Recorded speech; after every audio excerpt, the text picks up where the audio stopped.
Assalamualaikum warahmatullahi wabarakatuh. Alhamdulillah, alhamdulillahi rabbil alamin. Assalatu wassalamu ala asrafil anbiya'i wal mursalin, sayyidina wa maulana Muhammadin. Asyhadu an la ilaha illallahul malikul haqqul mubin wa asyhadu anna Muhammadan abduhu wa rasuluh sadiqul wa'dal amin. Allahumma salli wa sallim wa barik wa karim azanul nabil karim idinil lazi min jalalika wa innal lazi fin jamalika wa innahu fin kitabika. Alhamdulillah, rasa puji syukur kita kehadirat Allah Subhanahu wa taala kita ucapkan dengan penuh hikmah atas karunia-Nya sampai saat ini insyaallah kita diberikan kesempatan untuk beramal dan beribadah. Bersalam kita tidak akan pernah kita lupakan. Marilah sama-sama kita panjatkan kepada junjungan kita Nabi Allah, Nabiul Akhirul Zaman, Rasulullah Muhammad sallallahu alaihi wasallam. Atasnya kalimahnya dengan mengkalamkan Allahumma sholli ala Sayyidina Muhammad wa ala ali Sayyidina Muhammad. Alhamdulillah, bertemu lagi dengan saya Guru Mursyid Syekh Nur Muhammad Buya Irwan Maulana Al-Khalidi, Sumatera Barat, dalam makom majelis zikir Ma'rifatullah yang insya Allah dalam YouTube Buya Pasaman Timur akan selalu menjadi penuntun dan pembimbing umat dalam rangka menuntut ilmu hakikat daripada amal dan ibadah. Insya Allah para hadirin dan hadirat, kaum muslimin dan muslimat, saudaraku semuanya seiman dimanapun berada, jamaah rahimakumullah. Dalam waktu dan kesempatan ini yang kita muliakan ini, kita akan melanjutkan berbagi ilmu. Nikmat yang paling besar itu, saudaraku, adalah berbagi. Kalau jiwa itu berbagi, itulah jiwa amanah.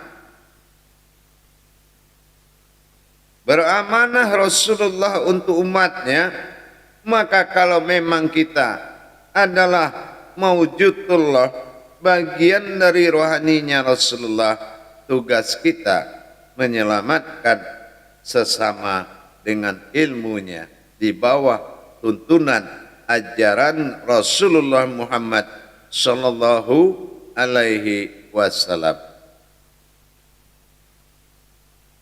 Insya Allah para jemaah, para hadirin, kaum muslimin dan muslimat dimanapun berada,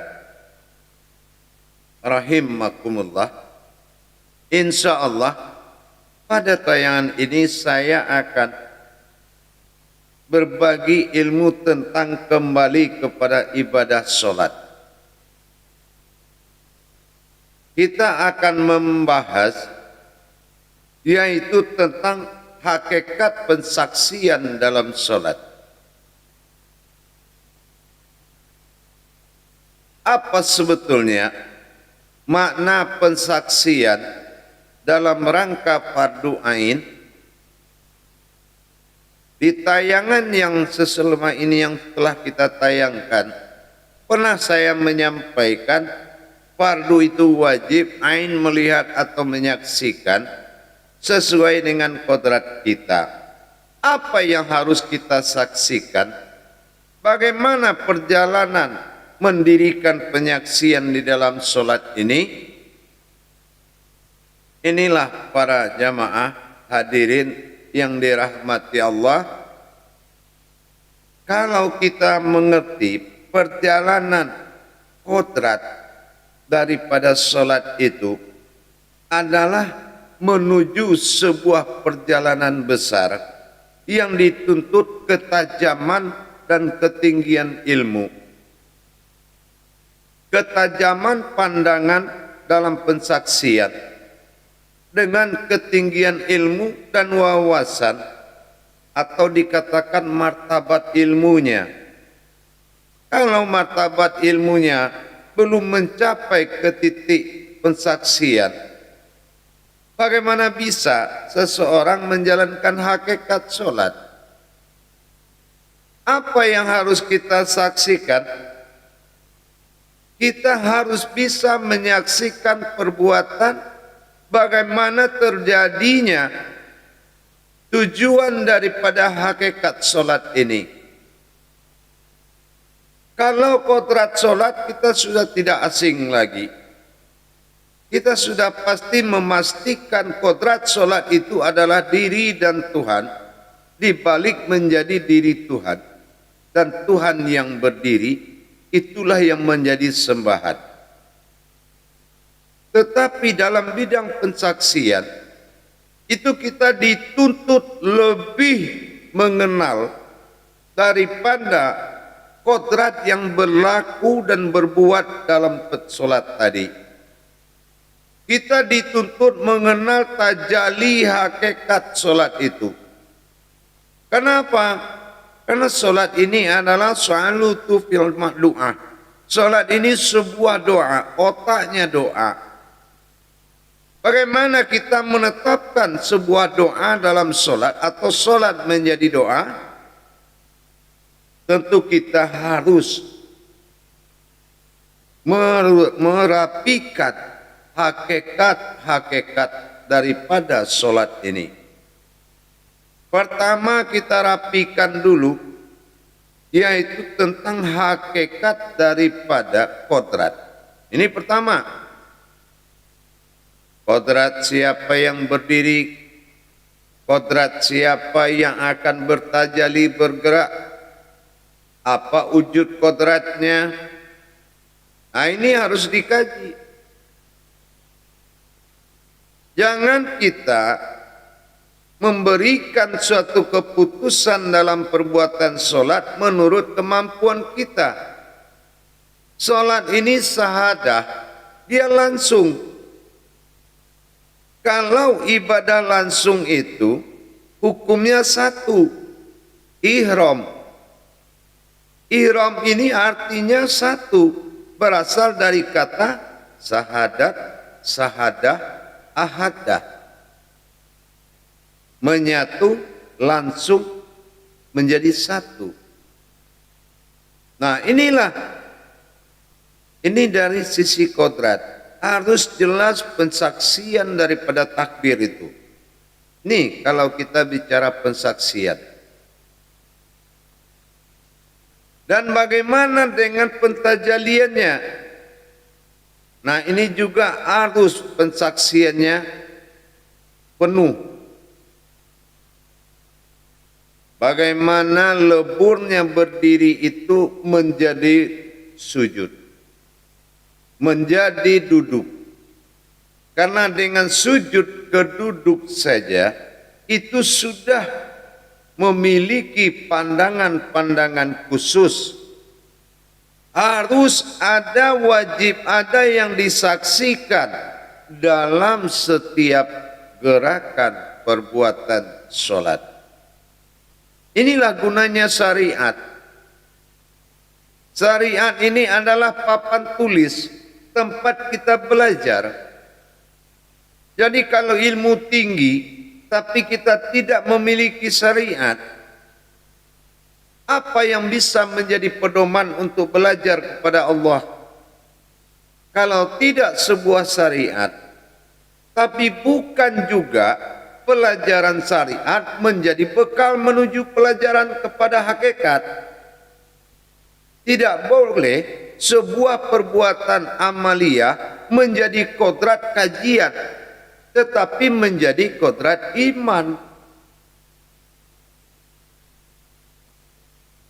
Para hadirin dan hadirat rahimakumullah.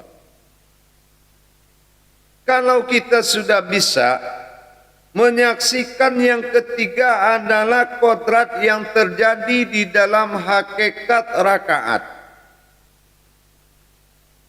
Apa hakikat rakaat kodratnya yang bisa kita lihat? Berarti kita harus mengkaji kembali wujud-wujud rahasia yang terjadi. Karena tidak ada gerakan batil dan atau gerakan kosong di dalam sholat. Ini adalah khariri. Ini adalah ketetapan. Ketetapan berdiri, ruku, sujud itu sudah salah satu wahyu. Jadi gerakan sholat ini adalah gerakan wahyu. Kodrat sholat adalah wahyu. Kalam sholat adalah wahyu. Jadi inilah yang bisa ditatap oleh mata batin kita dalam bentuk pensaksian. Nah, disinilah kalau kita kembali mempedomani syahadat dulu, tidak bisa kita langsung mendapatkan pelajaran itu dalam sholat sebelum kita menyempurnakan hakikat Allah dan diri di dalam syahadat. Mana kodrat umat dalam syahadat, mana kodrat Tuhan dalam syahadat, harus diperjelas. Jadi makanya ditempatkan syahadat ini di awal rukun Islam, ini adalah sebuah kebenaran. Kalau tidak jelas siapa mana keumatan diri, mana ketuhanan pada diri, bagaimana kita? Memang kita mempertemukan kodrat, tapi setelah kodrat itu bertemu, disinilah masa kusuk yang membawa sebuah batin menyaksikan. Bukan artinya dengan modal zohir ini mau menghadap Allah. Tidak bisa. Karena sholat ini bukan pembayar hutang. Artinya apa? Ya udah kerjakan. Yang penting kita bayar hutang lah. Kewajiban kita selesai. Jangan. Ini bukan masalah perjalanan kewajiban. Ini adalah perjalanan wajib. Tidak bisa tidak, wajib bisa. Nah, makanya bisa ngapain? Fardu ain. Wajib bisa menyaksikan. Karena ini adalah tajalli Allah. Salat ini adalah tajalli Allah. Nah, itu yang kita saksikan. Nah, yang keempat, menyaksikan apa yang dibaca. Apa kauliyahnya dari ayat tadi? Kalau kita juga tidak bisa menyaksikan apa yang kita baca, maka tidak akan pernah dikatakan ada kebenaran sholat itu. Itulah kauliyah. Kita harus bisa menyaksikan daripada perbuatan-perbuatan, daripada perkataan tadi. Inilah kauli. Ya, seperti yang pernah kita pelajari atau kita tayangkan. Syarat sah sholat itu fikli, kauli, qalbi, dan qariri. Ya, fikli perbuatan. Perbuatan siapa? Apa bentuk perbuatan sholat itu? Siapa yang berbuat? Apa perbuatan sembah menyembah atau apa ini? Nah, itu kauli. Apa yang dibaca? Tahu nggak? Bisa lihat nggak? Nah, ini kauli. Kalau wahyu daripada Iqra-nya atau dikatakan dengan leburnya ke surat itu dinamakan kauliyah. Sudah paham nggak yang dibaca? Nah, yang ketiga, tempat sholat itu di mana? Sudah dalam hati atau masih di luar hati? Inilah qalbi. Kalau masih di luar hati itu menyembah. Menyembah bukan iman Islam. Iman Islam itu mendirikan sholat. Iqimis sholat. Hayya 'alas sholat. Menyembah itu adalah amaliyah, panggilan, bukan perbuatan. Kalau menyembah itu perbuatan, engkau di sana, aku di sini, bersekutu, Allah qiyammuhu binafsihi. Jangankan kita, perumpamaan saja ditaruh di samping dia itu sudah binasa. Bagaimana yang nyata? Inilah kebenaran sholat tadi. Menghadirkan sebuah kodrat yang tidak bersekutu dengannya. Ini adalah topik utama, sasaran pertama.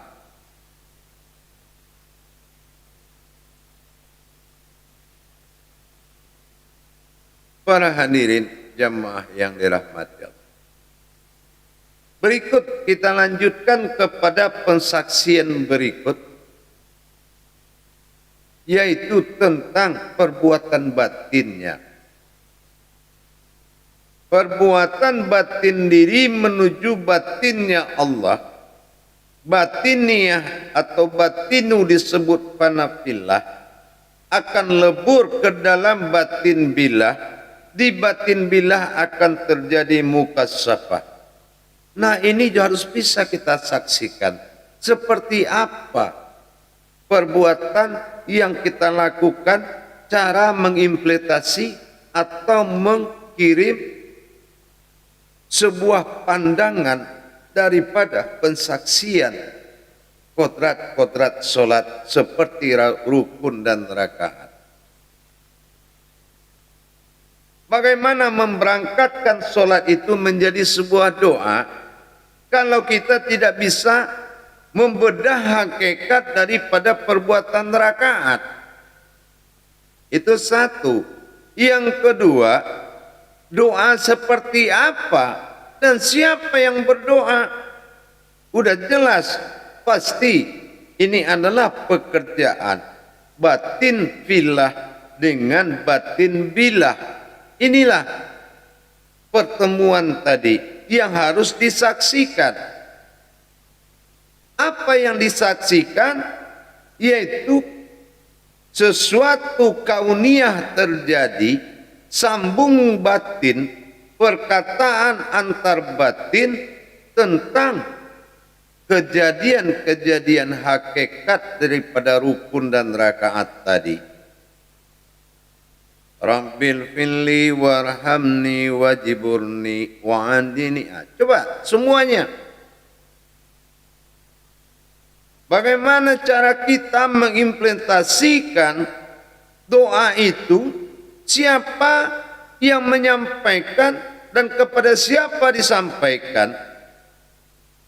Bagaimana pensaksian kalau kita tidak mampu melebur ayat jadi kauliyah? Kalau kauliyah lebur jadi munajat, munajat lebur jadi marifat, marifat mengantarkan kauniyah, kata batin bagi Allah yang wujudnya mutakallimun kalau didengar berupa kalam. Itu butuh belajar kita.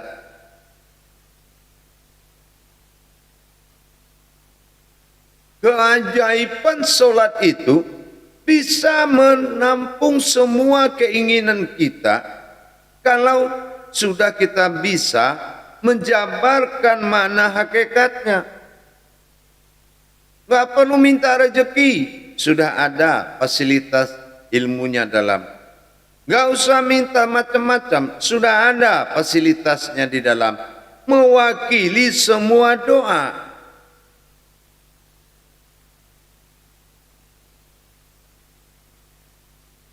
Inilah yang dikatakan pensaksian.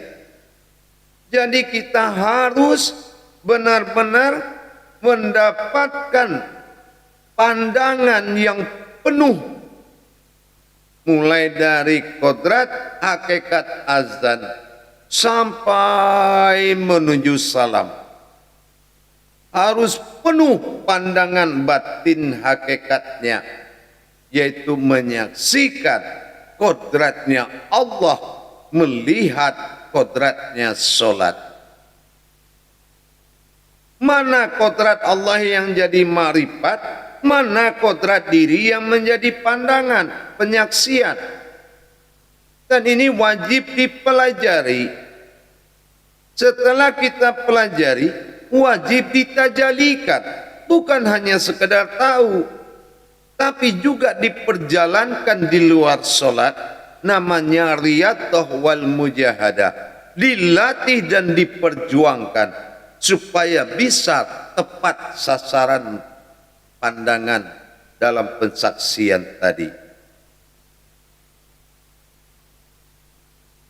Para hadirin, para jemaah yang dirahmati Allah.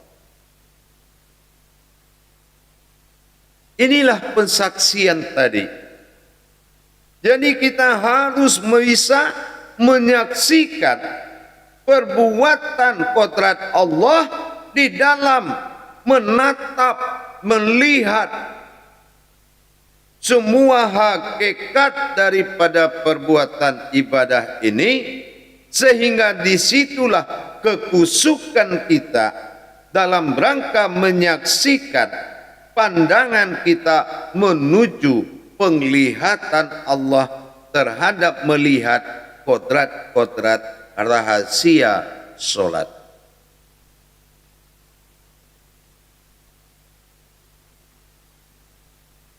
Tidak susah kalau kita mau belajar. Kadang-kadang belum pelajaran ini selesai pada jalannya, sudah diambil kesimpulan.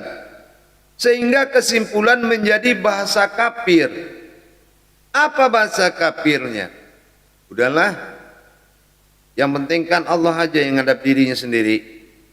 Ini bukan bahasa agama, bukan bahasa umat. Ini bahasa tidak ada ajarannya dalam Al-Quran.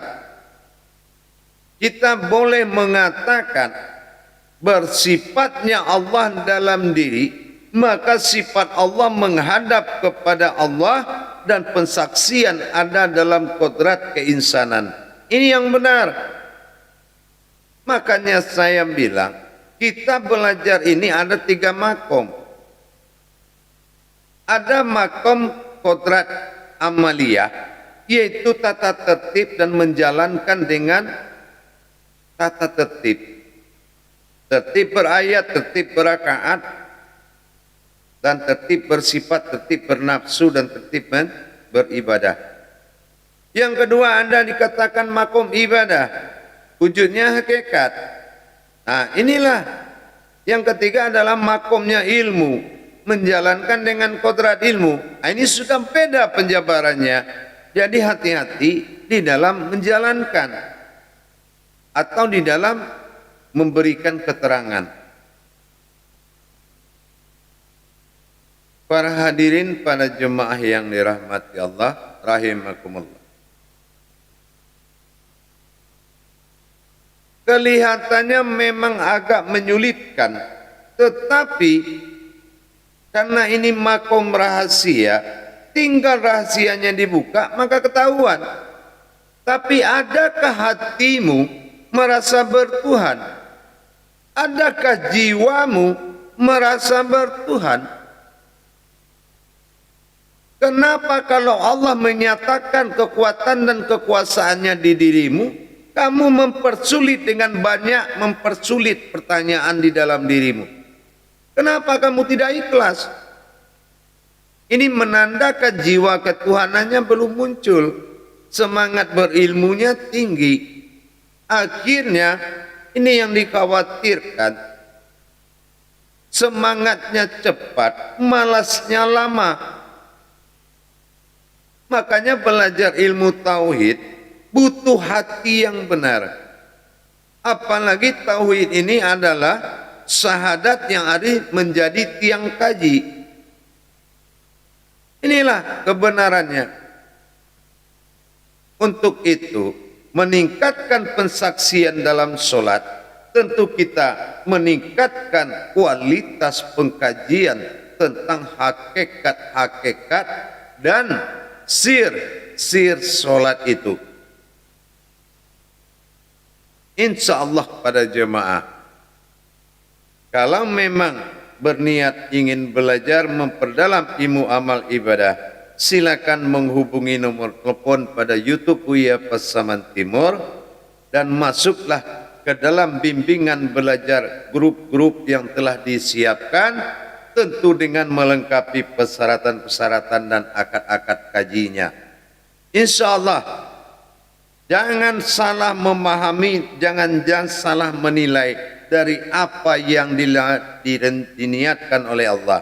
Yang dimaksud oleh Allah, jangan salah memahami. Tingkatkan kebenaran diri, belajar menghindari kita terlepas dari takbur, kibit dan sombong. Insya Allah, mudah-mudahan wawasan daripada maksud daripada fardu ain ini sudah bisa menjadi pegangan dan pedoman. Kalau ingin kita lanjutkan, silakan menghubungi nomor telepon yang sudah tertera di kolom deskripsi daripada YouTube Buya Pasaman Timur. Hindari nafsu dan semangat, tapi datanglah dengan kesadaran yang hakiki.